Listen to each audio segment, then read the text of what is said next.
ముందుగల మన తొలి వెలుగు ప్రేక్షకులు అందరికి శుభ సాయంత్రం. ఈ బోడుపల దగ్గర తీర్మానం వల్ల ఒక ఆఫీసు పెట్టుకుండు. పొద్దుగల లేవంగానే మార్నింగ్ న్యూస్ అని, మధ్యాహ్నం లేవంగానే మధ్యాహ్నం న్యూస్ అని, సాయంత్రం న్యూస్ అని చెప్పుకుంటూ వస్తుంటాడు.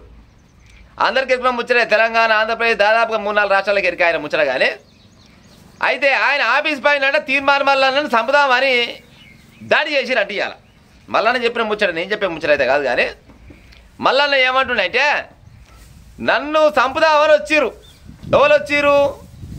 కల్వకుంట్ల తారక రామారావు చెల్లె కల్వకుంట్ల కవితమ్మనంట అలా అనుచరులను వేసుకొని అటనే ఓ 10 మంది కిరాయి రౌడీలను తీసుకొని చిన్నగా బోడుపల్ దగ్గర పోయిందట. బోడుపల్ దగ్గర పోయి ఆఫీసులో పోతనే అటాక్ చేసిందట వాళ్ళ మీద. ఇక చూడు కథ, ఈడు వీగులాడ ఆడు వీగులాడ, ఇద్దరి మధ్యలో మొత్తం ఆఫీస్ మొత్తం రక్త బండాలం అయింది. ఎందుకు వచ్చింది మరి వీళ్ళిద్దరికి పంచాయి? ఆమంతలు ఉండాలి, ఈయనంతలు ఇల్లు ఉండాలి కదా. మరి ఎందుకు వచ్చింది వీళ్ళిద్దరి మధ్యలో పంచాయి అంటే, నిన్నగా జైరాబాద్లో ఒకటి చిన్నపాటి మీటింగ్ పెట్టిరు. బీసీల మీటింగ్ పెట్టిరు. ఆ బీసీల మీటింగ్ పెడితే ఏది కాంగ్రెస్ గవర్నమెంట్ వాళ్ళు ఏం చేశారు? నిన్న 42% రిజర్వేషన్ బీసీలకు ఓకే చేస్తున్నామని పేపర్ స్టేట్మెంట్ అయితే వచ్చింది. ఇంకా అది అమలుకు వస్తుందో రాదో ఇంకా అది దేవునికి ఎరక. ఆయనతో ముచ్చట రాగానే ఈమె కల్వకుంట్ల కవిత ఏమనబట్టే, నేను రైలు రోగ చేయంగానే నన్ను చూసి కాంగ్రెస్ వాళ్ళకు మొత్తం గిది పడ్డది. దెబ్బకు నన్ను చూసి మొత్తం ప్రభుత్వం మొత్తం దిగొచ్చి 42% రిజర్వేషన్ అమలు చేసింది. అది నన్ను చూసే చేసింది, నా కృషి చూసే చేసింది, లేకపోతే నా అయ్యే వెనకంగా ఉండని ఆయన చూసి చేసిందని ఈమె సంబరాలు, మామూలు సంబరాలు చేసుకోవాలి. చూసిందిగా నిన్న పిర్రపండ గట్ట ఎగిరింది. అయితే గదే ముచ్చట్ని ఏం చేసింది తీర్మానం వల్లన్న? అవునా కవితమ్మ, ఇప్పుడు కాంగ్రెస్ పార్టీ ఇస్తా అంటుంది, 42% రిజర్వేషన్ ఇస్తా అంటుంది. చేస్తే కాంగ్రెస్ వాళ్ళు చేసుకోవాలి, లేకపోతే బీసీలు చేసుకోవాలి సంబరాలు. పాడైపో, నువ్వు వెలవదొరసాని అయితే మరి నీకేం ఎక్కర వచ్చిందని చేసుకున్నావు. మరి ఏం ఎక్కరకు నువ్వు ఎగురుతున్నావు ఆ పార్టీ? అట్నే అని పాడే తోలునోరు కాబట్టి తొత్తర పోయినట్టు పుచ్చుకున్న ఒక మాట అన్నాడులా. ఏమన్నాడు? మీకు నాకేమన్నా మంచంగాడ పోతుందా కంచంగాడ పోతుందా, నువ్వేం ఎక్కడికి ఎగిరినావని అది పాడై తెలంగాణ వాడుక భాషలో పుచ్చుకున్న నోరు జారిండు. ఇప్పుడు ఇంత మాటకు వచ్చింది. ఇక ఆ మాట అనగానే మంచంగాడ పోతుందా కంచంగాడ పోతుందా అంటే నువ్వు ఫలాన్ కాడికి దారి తీసామని ఇవాళ కల్వకుంట్ల కవితమ్మ 10 మందిని వేసుకొని పోయి తీర్మానం వల్ల చంపుతందుకు పోయిందట. చంపుతందుకు పోయినంత మాత్రాన చంపుతుండొచ్చునా?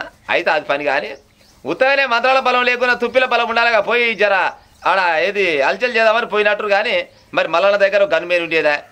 ఆ గన్ను తీసిండు, దాన్న 5-6 రౌండ్లు గాలిలో కాల్చిండు. మరి గాలిలో కాల్చినప్పుడు మరి అక్కడిక్కడ ఎవరికైనా దెబ్బలు తగిలేమో కానీ ఆఫీస్ మొత్తం రక్త బండాలం అయింది. సరే, మల్లన్న అంటే నోరు జారిండు అని అనుకుందాం.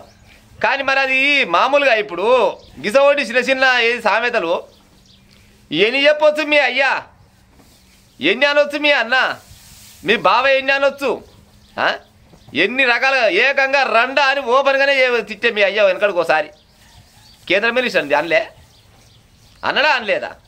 అట్ట మీ బావ అయితే ఇక నా నోడుతురు అనలేదు అనకూడదు. కానీ పోలీసు వాళ్ళని క్యారే మాక్ అని కూడా అన్నాడు. మీ అన్న ఎన్నో రకాలుగా అన్నాడు. అంటే ఆయన మీకు అధికారం ఉంది కాబట్టి ఏదన్నా నడిచిపోయింది.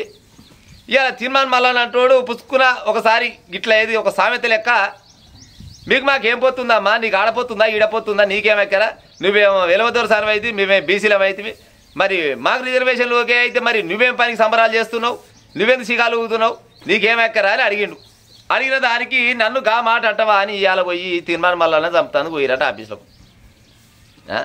మరి ఇది ఎంతవరకు కరెక్ట్ పాడవుతుంది? ఇక గిసోటి ముచ్చట్లు అనుకుంటూ పోవాలంటే పాడైపోయి మరి రాజకీయ నాయకులు ఓళ్ళు ఉండరు. మరి ఇక ఉంటారు ప్రజలారా.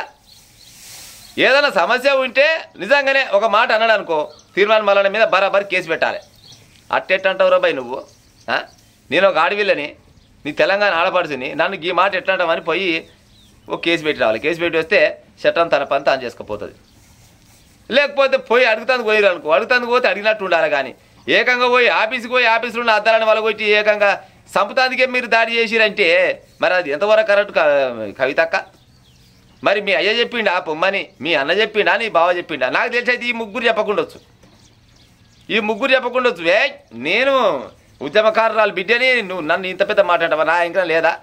నాకు జాగృతి ఉండేనేమో ఉంటే నేనేమో తక్కువ తింటున్నా. నా పాడై మయ్య రక్తం నేను కూడా పంచుకొని పుట్టినా, నాకు కూడా రక్తం మొత్తం సలసలం ఆగుతుంది అన్నట్టు పయనంట. ఆఫీస్ కాడికి పోతే పెద్ద రచ్చ పట్నం మొత్తం ఇప్పుడు ఇదే లొల్లి. తీర్మానం మల్లన్న ఆఫీస్ బోడుపల్ల పెట్టినట. బోడుపల్ల పెడితే ఆ ఆఫీస్ మొత్తం సత్రోలు చేసి వచ్చిరంట.